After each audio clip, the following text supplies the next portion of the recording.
Welcome to the Mike Litton Experience Podcast. Mike has over 31 years experience in real estate, finance, and investing. He's passionate about being a father, a teacher, a realtor, an investor, and a leader. Everyone has a story, and our passion is to help them tell it. And now, introducing the host of the Mike Litton Experience, Mike Litton. So what can you expect from the Mike Litton Experience? You can expect stories that will inspire, motivate, advice that will sharpen your focus, and expert information on real estate, finance, and market conditions.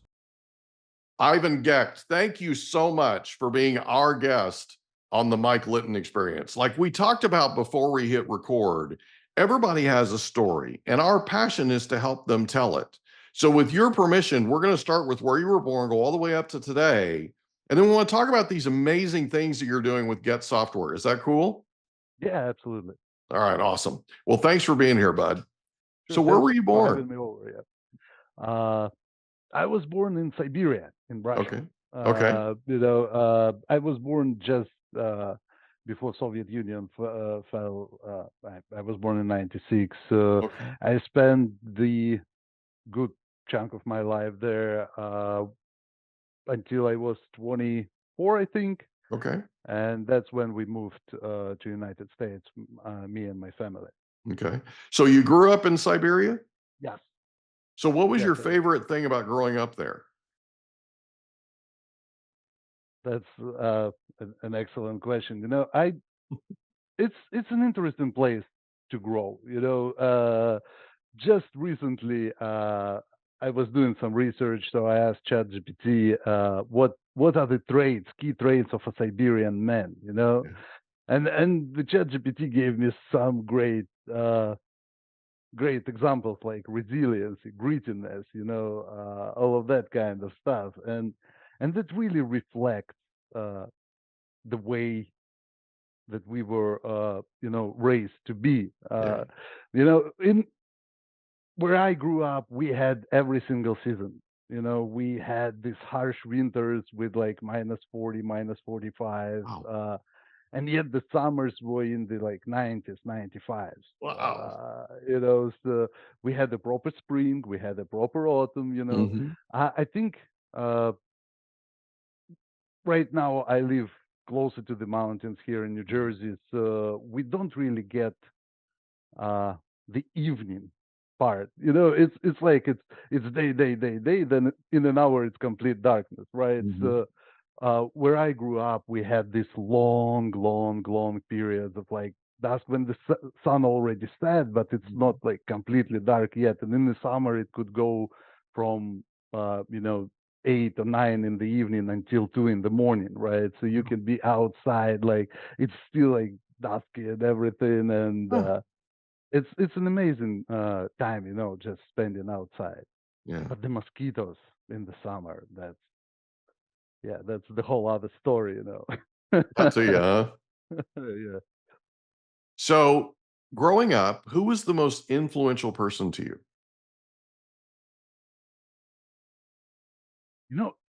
I think it would be unfair to select one singular person throughout my childhood, honestly, because so many people in one way or another really helped me form as a person I am today, right? And with some it was small interactions, with some it was lifelong interactions, like my parents, like my grandparents, like my brother, who we actually work at GetSoft with right now. So, you know, teachers in the school, I had one interaction that I still remember. It was towards the end of the high school. We were writing an essay as a part of the Russian language and literature final exam, and she came, she took my essay, she read it, and we had quite an interesting relationship because I was always kind of non-conformist to a point, right? So I was writing essays uh, not like everyone else.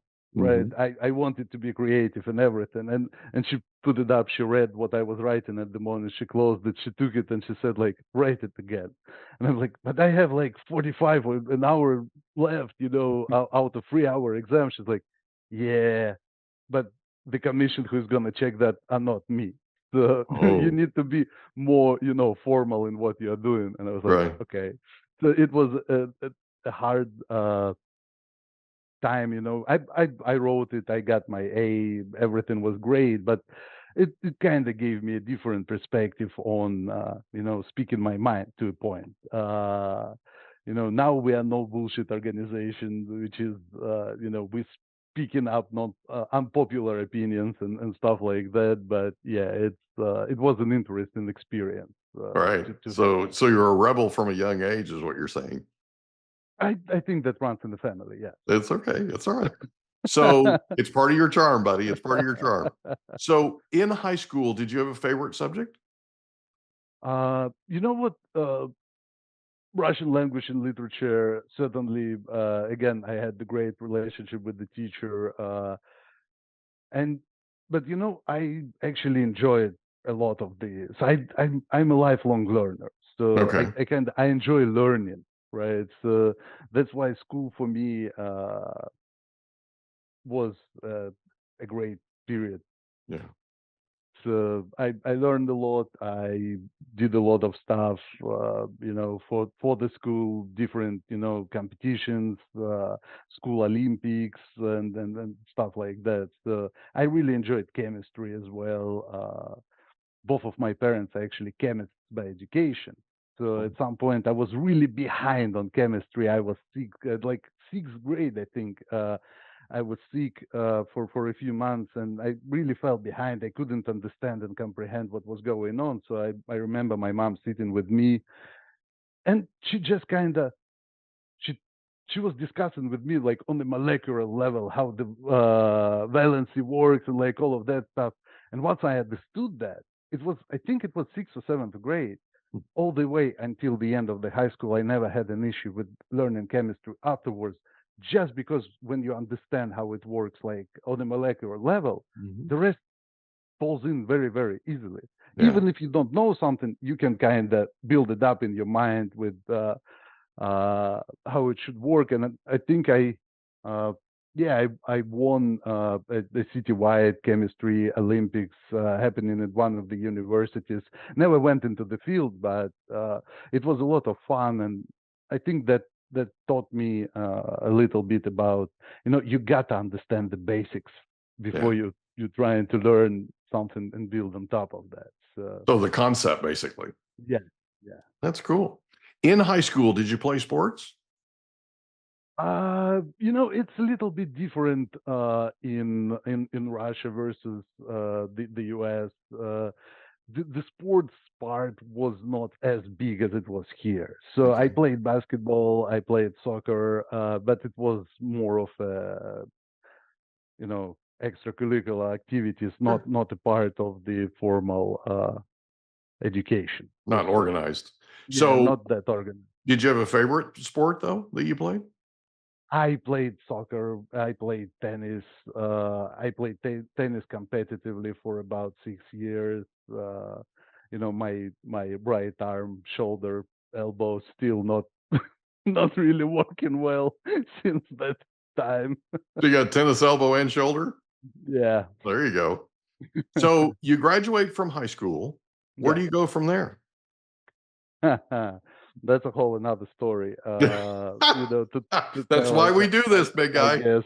Yeah, yeah. So Uh, there, uh, there were a few options that I was considering. So Yeah. I applied to for uh, more of the informatics, IT related stuff.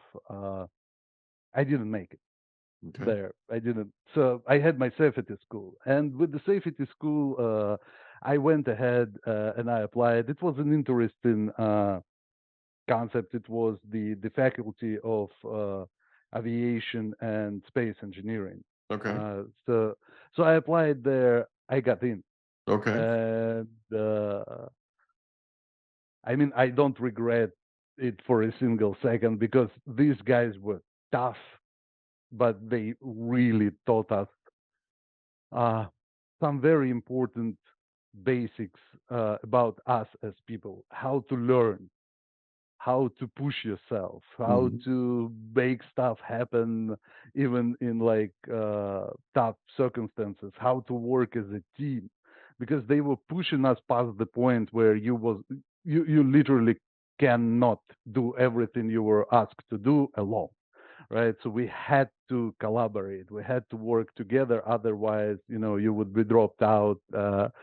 And a lot of people did. So Mhm. how it worked in Russia is that you have a faculty with a few specializations, Mhm. and each specialization is a separate group, and we go kind of together through all like 5.5 years of education. So Right. we started as 35, we graduated as 7. Wow.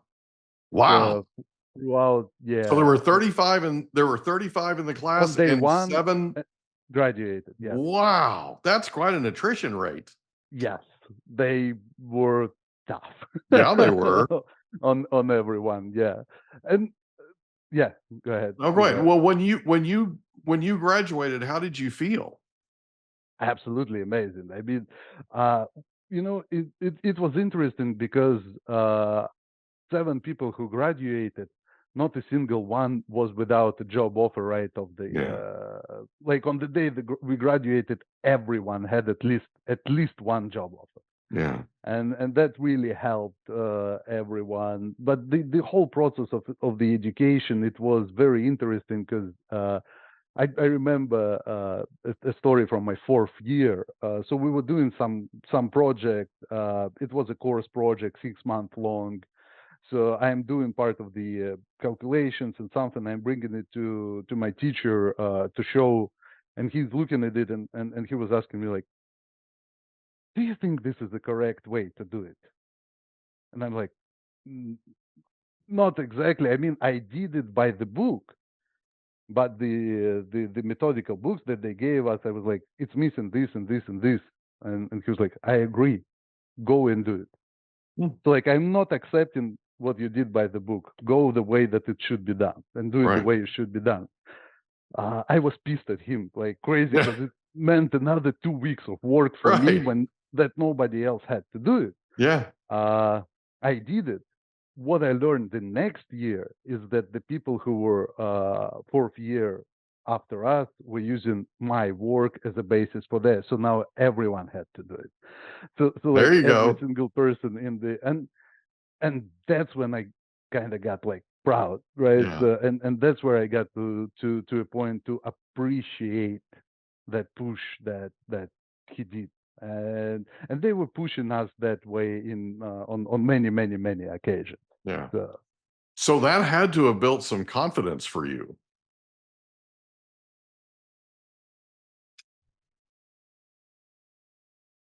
you know, maybe. I'm not sure. It built some confidence in terms of there is nothing that we and me personally cannot conquer moving forward. Right. Right. But the other part is that they were very adamant in translating a very simple message that stayed with me for life. Is Mhm. that you are graduating as a green newbies. Like, you are not the engineers yet. You are not professionals yet. Like, Right. we gave you the basics, and we gave you the stuff to catch up. Yeah. And then the first day in the industry, you're gonna be like 5 years behind.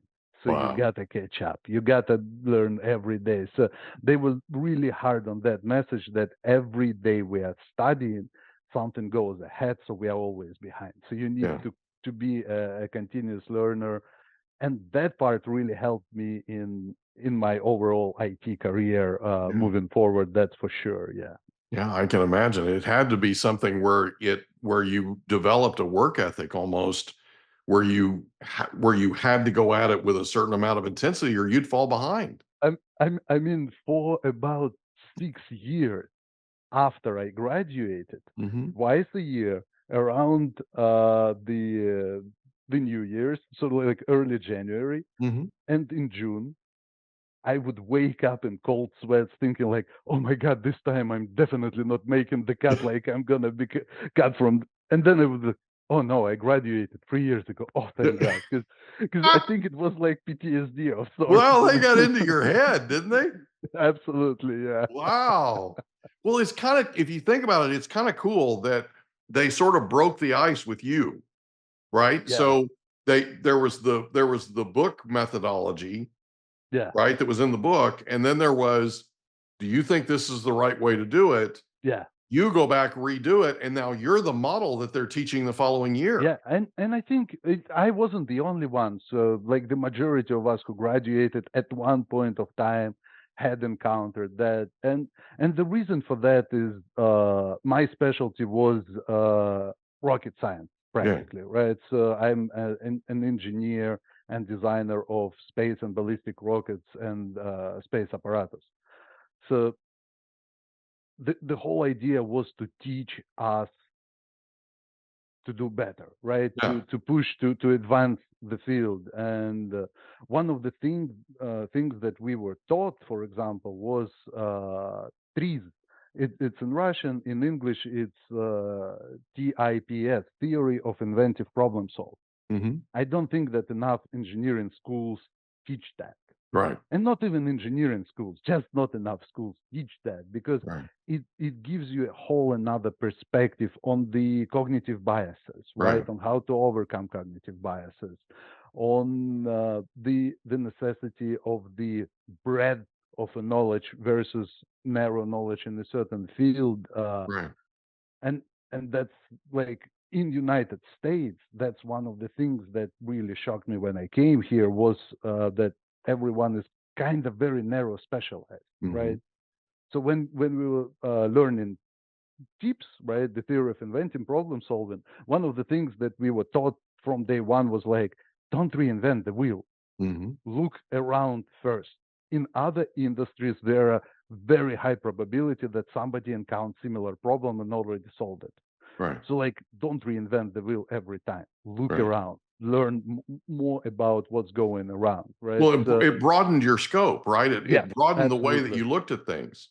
Absolutely, and that's Yeah. actually one of the reasons why we build now our company that way, right? We Hmm. don't focus on a singular industry or singular types of projects to keep that breadth of knowledge going, so we can kind of cross pollinate with the knowledge between the industries and bring the best of the best from everywhere. It actually comes from that education that both me and my brother got in the engineering schools in. Back in Russia.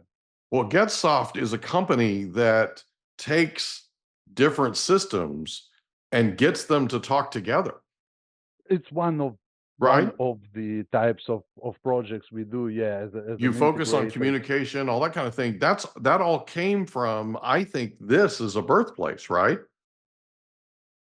Yeah, absolutely. Again, at the helm now is me and my brother, Mm. and he was a founder of the business back 25 years ago, along with our dad. And yeah, that's engineering background. It really brought these concepts to what we are doing. And again, we work with the complex Yeah. systems, right? In the majority of the cases. So complexity not necessarily comes from technological aspect. Very often it comes from organizational or environmental aspect, right? Right. So you need it fast, or you don't know what is going on. You have an outdated system that nobody knows and nobody understands how it works, right? There's a whole layer of complexity there. So that's kind of the projects where we step in and make it happen. Gotcha. Okay. So you graduate in Russia, right? Yeah. You at some point make the decision to come to the US. Talk about that for a second.